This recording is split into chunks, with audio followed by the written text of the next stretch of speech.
Delhi Airport Terminal 1 ania hei kan check-in toa security check-in pawh kan ti toa zing dar vel a chan vel a trap a lai hian Happy Diwali pa pa moi khap mai mi an la tem ang renga in terminal 1 hi chu nun lai tak ani en lova terminal 3 nun em thunga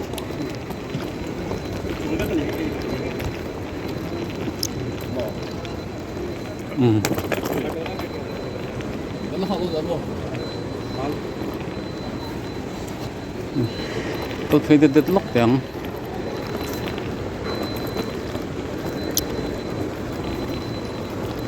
Delhi Airport to chu upui boka ni leng san kho a in hong top khodat lun dan so kom reng ania turu maya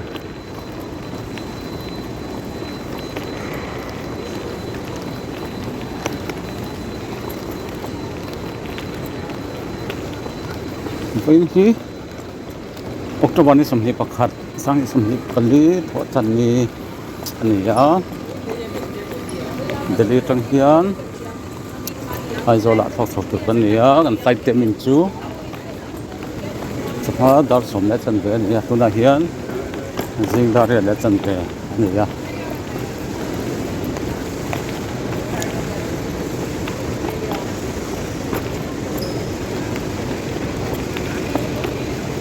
lại hiền tolk tling lo oma tolk tling a hiền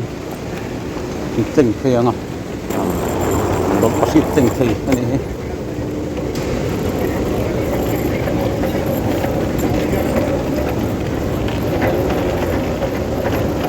ani langin tha kan lo kang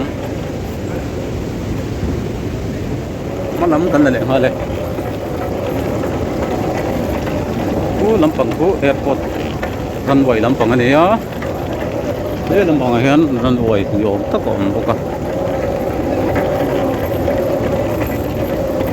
atling chi a pung tling chi a chuan mek rolling ka pen reng bok thaw ani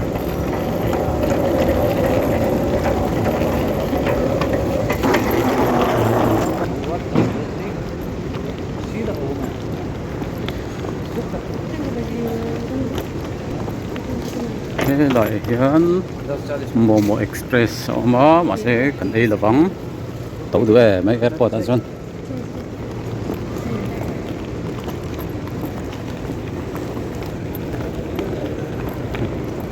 thế lại về lại hiện miền lẩu thu đậm phúc à họ số học họ nó học anh này làm này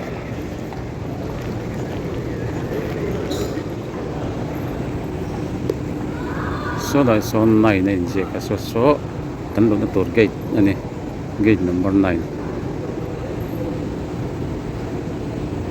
mà sẽ các thằng phải đi đâu ngó alam ha boka tiền thì mình các keng chuộc để ngó cái đấy phát tắm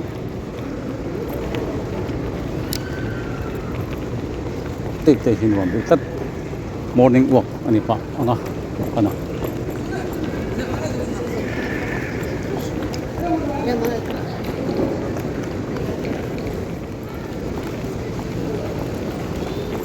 mình là tắm đầu khóc mày ạ nó là cho làm hoa được bọc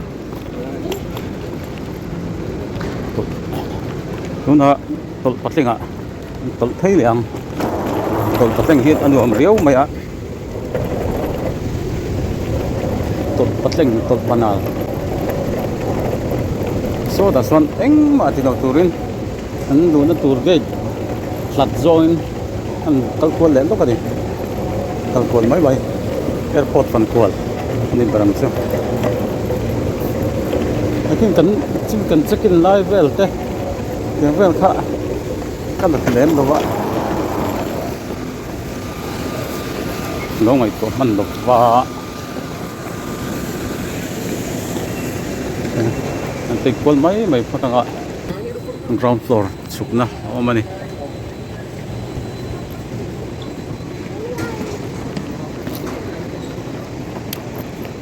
Delhi hi tuna October ni somni pakhat ani bawka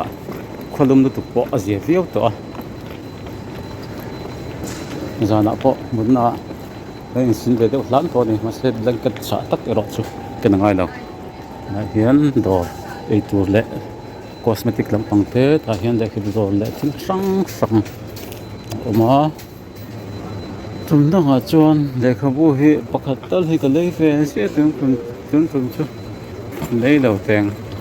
sum le pai ka nei vak lo ve sim sim boka helai hian Buddhist monk lo awma Buddhist monk hi no pantet lai atanga chan an ni thina no pangte te anam ve thin ni tu kwal hel lo ka ni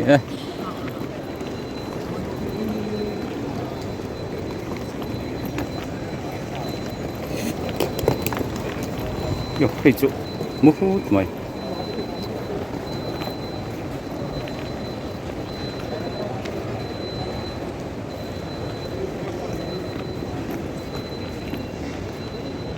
chút nữa thì môi rượu khóc mày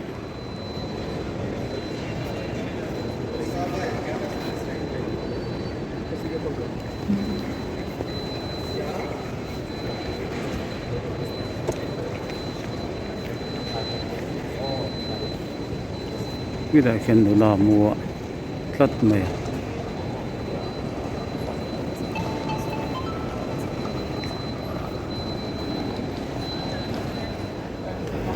tu này thọ na kan lut thado na kal khadet de tanga khu ta khon lut thado ni le ya lut to lovin thọ na ta tang hian kan lut thangal do ni patani ya jo अच्छा बाइक ये मुझे याद आया नाम no hak lo gila tro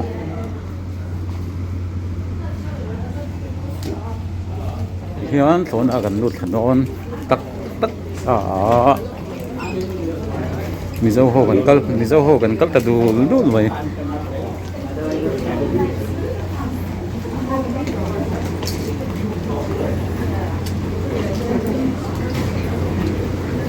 thona hian kan khat don lo viawin ka sia tuna lam dang chon masen a direct don em don lo mi ka samia lo an thona hi direct on chon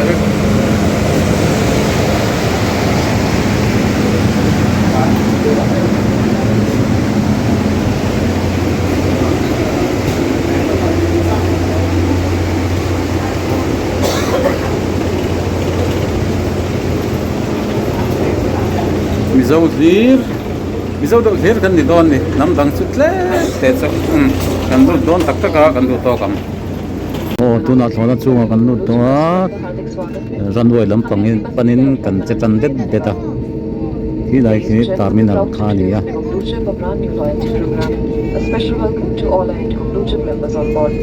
an mo chang in ranwai kan pan thei det don ni Delhi airport hi adun ve fu ma khi lai kan sok mek aran oma Delhi airport hi alun ve fe maya tum le thok chuak hi ein dot ve zup chang mai yama chang phei chuan in ha te nga ya thok chuak dur te hi ein tlar deuh angai chang te po oma ne ron wai kan pan thei sela pakhat thok chuak dur tan liam zoi mai ikhan thona thok dur hi ein dot zup mai ne về mai là Delhi airport thì chỗ lụt chuộc hiện tắm về qua thì hiện cần sẽ đầu nay thì đi ai à chuộc mà dọc rồi phần lâu mấy thế sao ta đi sao cái này chuộc ngõ cái này hiện cần tụt ra ngay à chuộc turin speed là pay đó này sao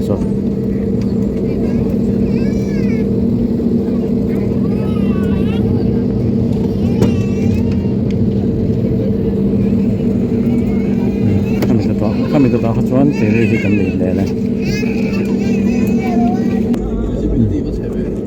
saran oi choni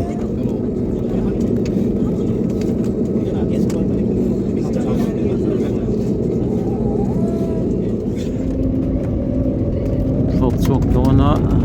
speed ala ta vai vai arangin speed la le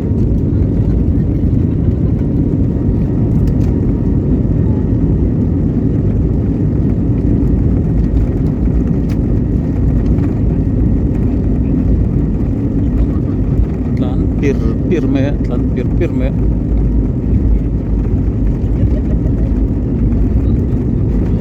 so kap ta so la so na chu atam tu sia chu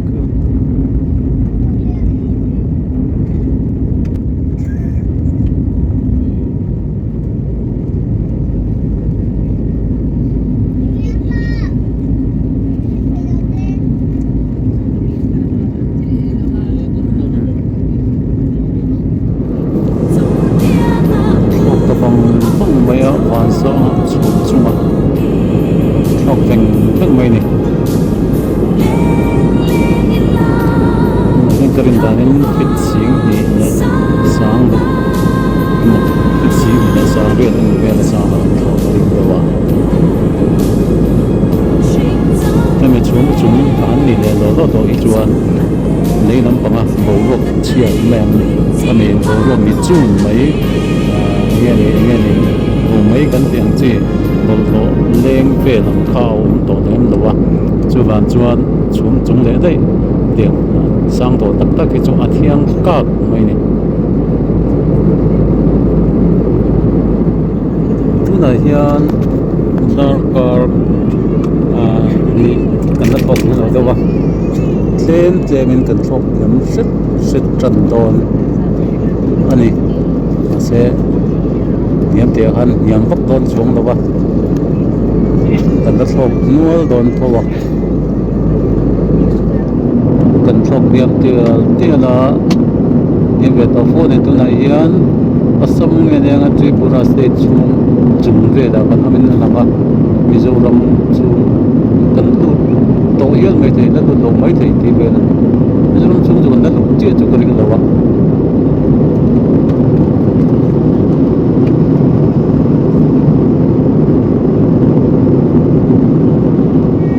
chung khi môi khóc mấy khi môi ta cái gì chung khi nó tao khi chuan Mizoram chung cần thọc khen tổ này nè nào chung var cả thọc dễ á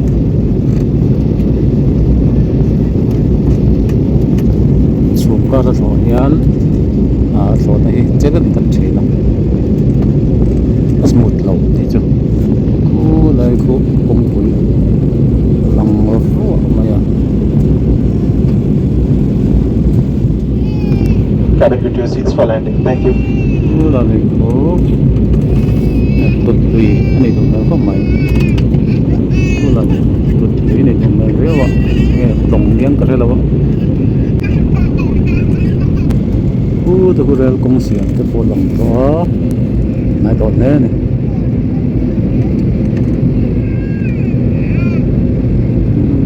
rồi cô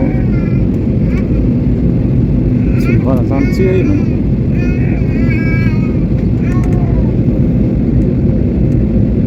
lòng lì lệ rêu công về này cứ cần dâu lang râm luồng nó mang cần lẩu lệ ta anh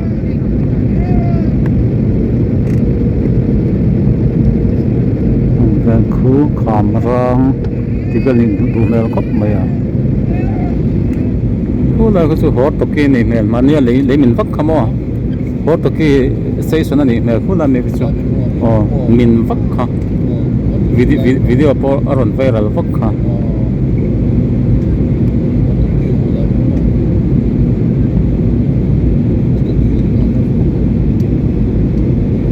ai aqua tang lên hot tộc station như này xong aqua travel po anh sang mar ta da trum torin trum kan hai to view bane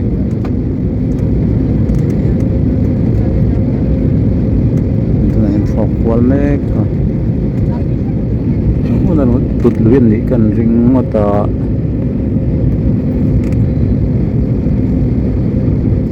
cả ăn thóc suối hiện tốt tốt ra này chúng cả là chuan smooth lâu suối này ha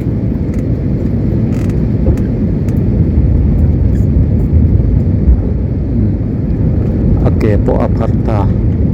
na chuan ake po thap thlatwa kan chun don trep pani leilama chuma tam riau mai he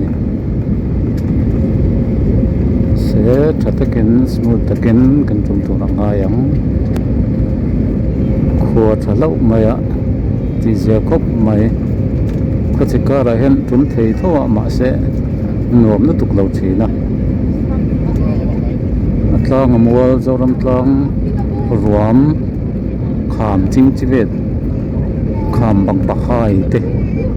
nai te kan to ne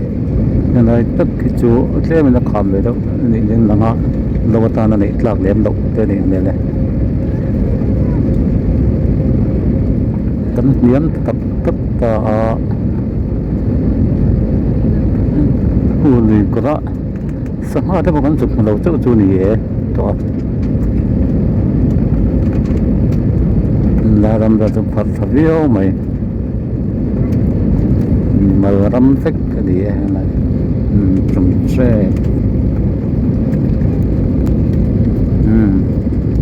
ran oi long ta ko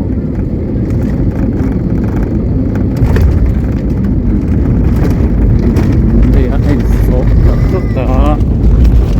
so thảo nghe to thảo sao mày thảo nghe to thật break mất sang hàng mày runway thui ta kan lo wa break man sak ngai ni